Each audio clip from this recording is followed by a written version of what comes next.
தூங்கா நகரத்திலிருந்து நம்மை தூங்க விடாது செய்த இவரின் உழைப்பு சினிமா ஒருதலையாக காதலிக்க தொடங்கியவரை தனது பெருங்காதலனாக ஏற்றுக்கொண்டது இந்த தமிழ் சினிமா. சாமானியனின் மொழியை சர்வசாதாரணமாக பறக்கவிட்ட இவரை விசிலை பறக்கவிட்டு மனங்களில் ஏந்திக் கொண்டனர் மக்கள். வெள்ளந்தி மனமும் விடாப்பிடி உழைப்பும் விடுதலை கொடுத்த மாபெரும் வெற்றி நாயகன், தமிழ் சினிமா கொண்டாடும் கலைஞன் நடிகர் சூரி அவர்களை உங்கள் முன் பேச அழைக்கிறோம்.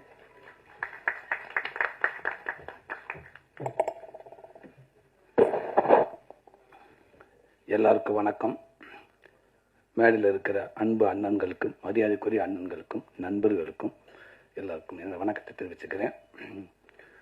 மீடியாக்காரங்களுக்கும் வணக்கம்.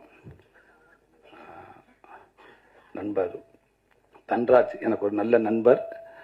வெண்ணிலா கபடிக்குழு படம் ரிலீஸ் ஆன அப்போ எப்படி அந்த பரோட்டா காமெடி பேசப்பட்டுச்சோ, அதுக்கப்புறம் அதே படத்தை தெலுங்கில் பண்ணி அந்த காமெடி அதை விட இங்கே நான் பண்ணதை விட இன்னும் மேலும் ஒரு படி மேலே அந்த படம் அங்கே அவ்வளோ வரவேற்பு பெற்றுச்சு. அங்கேருந்து ஒரு நடிகன், ஒரு பெரிய நடிகனை, காமெடி நடிகனை உருவாகுறாங்க. அப்போ எனக்கு ஃபோன் பண்ணி உங்கள் சீன் பண்ணது நான் தான் அப்படின்னு எனக்கு அவரே என்னோட நம்பர் வாங்கி ஃபோன் பண்ணி பேசினார். எனக்கு அவ்வளோ மகிழ்ச்சியாக இருந்துச்சு. அதுக்கப்புறம் நானும் பேசினேன். அதுக்கப்புறம் அப்போ என்னோடய படங்கள் எந்த படம் வந்தாலும் அவர் ஃபோன் பண்ணி என்கிட்ட பேசுவார். அதுக்கப்புறம் இங்கே திருப்பி சென்னையில் ஒரு படம் அவர் கூட நடித்தேன். அப்புறம் எங்கள் அண்ணன் கன்னியனை இயக்கத்தில் நிமிர்ந்த நெல் படத்தில் வந்து அவர் நடித்தார்.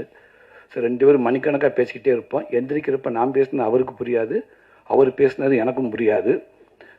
அவள் ரெண்டு பேரும் கை விட்டுக்குருவான். இதே மாதிரி தான் நம்ம எப்போவுமே ஃப்ரெண்ட்ஷிப்பாக இருக்கணும்னு. கண்டிப்பாக தலைவா அப்படின்னுவேன். இப்போ விடுதலை படம் ரிலீஸ் ஆனதுக்கு அப்புறம் என்கிட்ட ஒரு அரை நேரமாக பேசினாப்புல. உண்மைக்கும் மச்சான், ஆனால் எனக்கு புரியலை. ஆனால் இருந்தாலும் அந்த படம் இதுக்கு நேமில் சந்தோஷத்தில் நான் தேங்க்யூ டார்லிங் அரை மணி நேரம் உன்ட்டு இதவே தான் நான் சொல்லியிருப்பேன். நீ புரிஞ்சிருப்பேன். என்ற பதிலுக்கு என்னால் உன்ட்ட பேச முடியலை. எனக்கு அவ்வளோ பெருமை சந்தோஷமாக இருந்துச்சு. தேங்க்யூ நண்பா. டைரக்டர்லாம் வந்து நடிகர் ஆகிட்டு இருக்கிறப்ப ஒரு நடிகர், அது காமெடி ஆக்டர் டைரக்டராக வந்திருக்கீங்க. ஒரு பெரிய விஷயம், வாழ்த்துக்கள். என்னண்டா இன்னும் நிறையா நமக்கு ஒரு பெரிய அட்வான்டேஜ் என்னண்டா, உங்களுக்கு ஒரு காமெடி நடிகன், ஒரு ஹீரோ கூட ஒரு 40 படம் பண்ணாருன்னா ஒரு காமெடி நடிகன் 150 படம் பண்ணியிருப்போம். அப்போ நிறையா டேரக்டர்கிட்ட ஒர்க் பண்ணியிருப்போம். எல்லா டேரக்டரும் கண்டிப்பாக ஏதாவது நீங்கள் எடுத்திருப்பீங்க. ஸோ அது எல்லாமே இந்த படத்தை நீங்கள் பதிவு பண்ணியிருப்பீங்க நான் நம்புகிறேன். நல்லா இருந்துச்சு. 2 லாங்குவேஜில் போட்டிருந்தாங்க. இன்னும் மலையாளம், ஹிந்தி இப்படி 4 லாங்குவேஜ் எடுத்திருந்தீங்கன்னா எப்படி எனக்கு ஒரு ஹாஃப் டே போயிருக்குன்னு நினைக்கிறேன். போயிட்டே இருந்துச்சு. சரி ரைட், நல்ல பாலாண்ணே இருக்கிறதுனால முடிச்சுக்கிறோம்ட்டாங்க. நான் அப்போ கூட கேட்டுங்க, தம்பிராமி அண்ணே 2 லாங்குவேஜ் தான் பண்ணியிருக்காங்களா அப்படின்னு கேட்டேன்.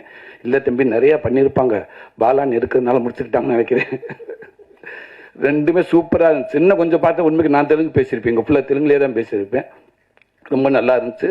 அதுவும் அப்பா பையன், பொதுவாகவே அப்பா பையனை உள்ளதை சரியான மேக்கிங் அப்படிலாம் தேவையே இல்லை. அந்த கதையை, அந்த எமோஷனில் கரெக்டாக பதிவு பண்ண படங்கள் இது வரைக்கும் தோற்றது